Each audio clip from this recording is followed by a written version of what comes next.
국민과 함께하는 민생 토론회를 열어서 국민의 목소리를 듣고 부처간 칸막이를 허물어서 함께 해결책을 찾아 나가고 있습니다. 첫 번째 활력 있는 민생 경제에서는 전반적인 민생 아젠다들을 국민들로부터 경청했습니다. 두 번째, 국민이 바라는 주택에서는 재개발, 재건축 규제를 완화하고 다주택자에 대한 징벌적 과세 철폐와 다양한 유형의 주택 공급을 논의했습니다. 어제 세 번째로 민생을 살찌우는 반도체 토론에서는 반도체 메가 클러스터 조성과 초격차 기술 개발, 인재 양성을 적극 추진하기로 했습니다. 이렇게 국민의 의견을 직접 들으면서 민생 문제 해결에는 역시 속도가 가장 중요하다는 것을 다시 한번 생각했습니다. 앞으로도 국민이 원하는 과제를 중심으로 부처 간의 벽을 허물고 긴밀하게 협업하여 문제를 신속하게 해결해 나갑시다. 지난주 임시국회에서 101건의 법률안이 통과됐습니다. 우주강국 도약의 발판이 될 우주항공청법, 화학물질 규제를 글로벌 스탠다드에 맞게 개선하는 화평법과 화관법 등 중요한 법안이 많습니다. 국민들께서 변화를 체감하고 현장 기업들이 더 힘을 낼 수 있도록 관련 부처는 신속한 후속 조치를 취해주기 바랍니다. 하지만 아직도 민생 현장에는 애타게 국회 통과를 기다리는 법안들이 많이 잠자고 있습니다. 당장 27일부터 중대재해처벌법이 50인 미만 사업장까지 확대되면서 현장의 영세한 기업들은 살얼음판 위로 떠밀려 올라가는 심정이라고 합니다. 정부가 취약 분야 지원 대책을 마련하고 경제단체도 마지막 유예 요청임을 약속했지만 여전히 국회는 묵묵부답입니다. 근로자의 안전이 중요함은 더 이상 말할 필요가 없을 정도로 중요합니다. 그러나 처벌만이 능사는 아닙니다. 처벌은 우리 헌법 원칙상 분명한 책임주의에 입각해서 이루어져야 하는 것입니다. 또한 중소기업의 현실적 여건을 감안할 때 시간을 더 주어야 합니다.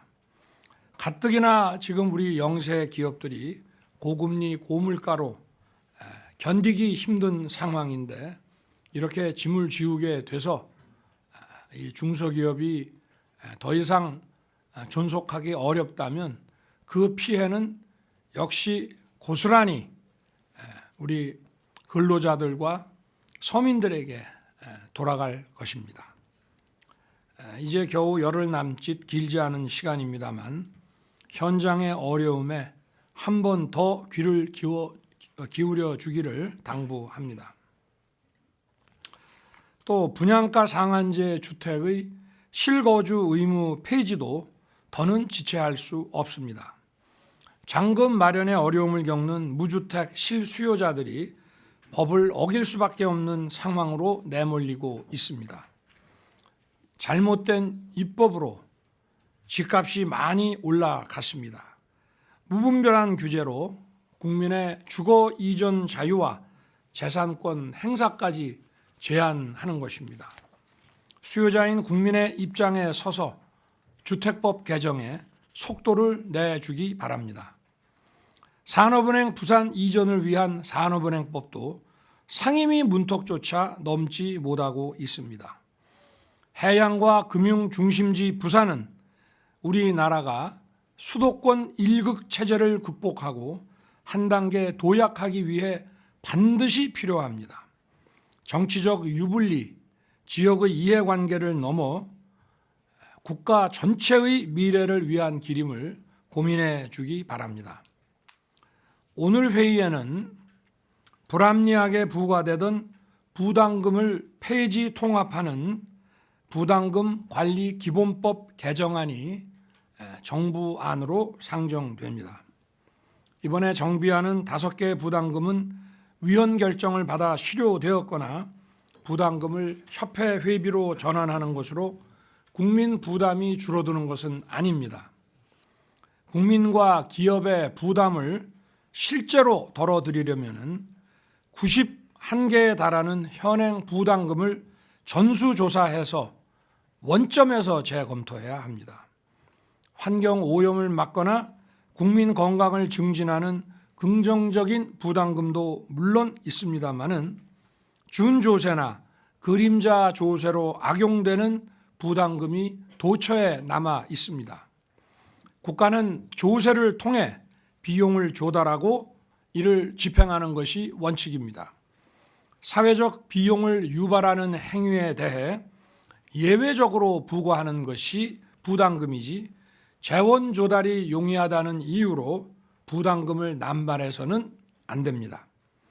역동적이고 지속 가능한 자유시장 경제를 위해 자유로운 경제 의지를 과도하게 위축시키는 부담금은 과감하게 없애 나가야 합니다.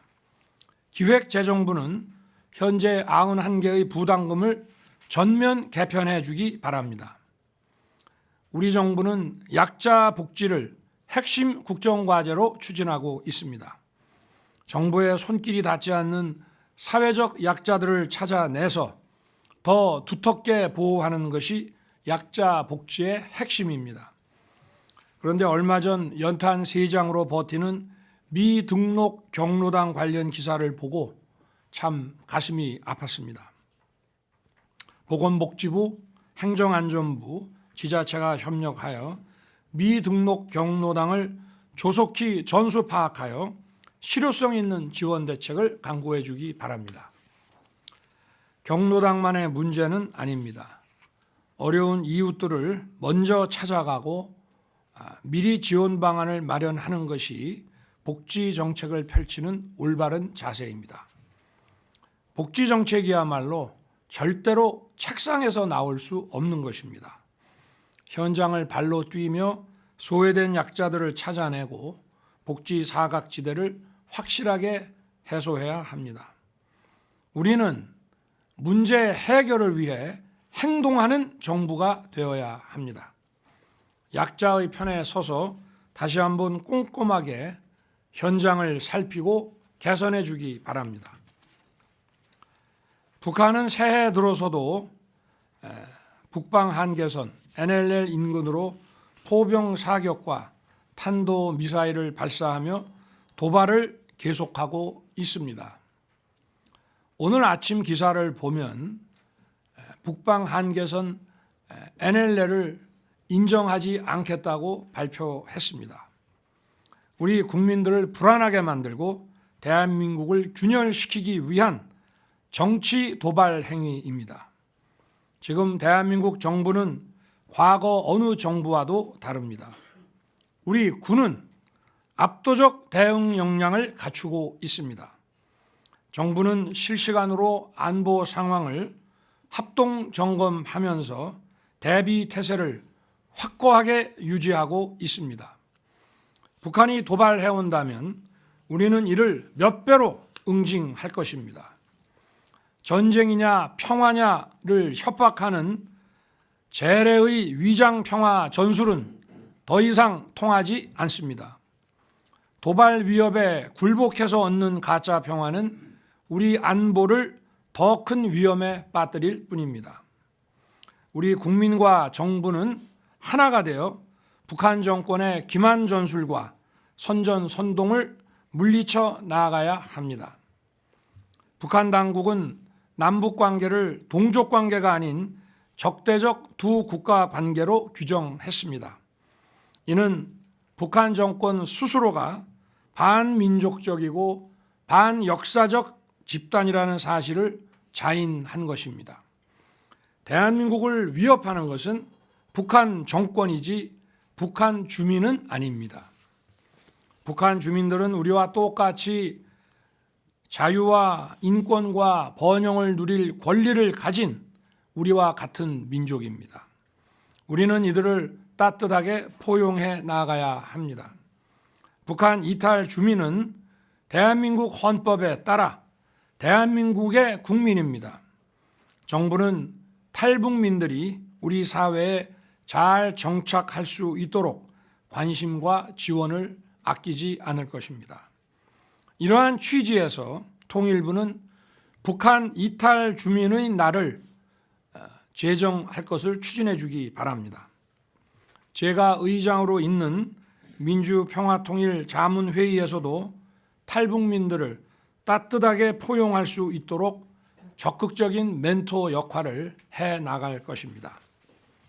또한 외교부는 탈북민들을 더욱 잘 보호할 수 있도록 국제사회와의 공조를 강화해 주기 바랍니다. 감사합니다.